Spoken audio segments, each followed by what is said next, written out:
নন্দীগ্রামে কেসটা এখনো বিচারাধীন আছে, প্রায় 2.5 বছর হয়ে গেল কোর্টে কেস পড়ে আছে।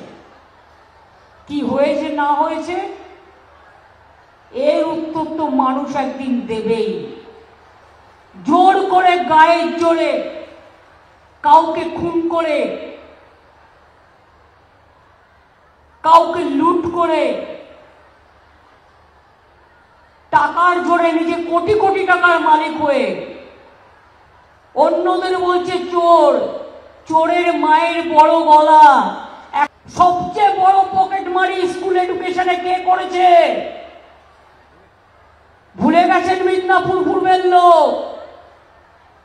কার বিনিময়ে চাকরিটা আপনার হয়েছিল?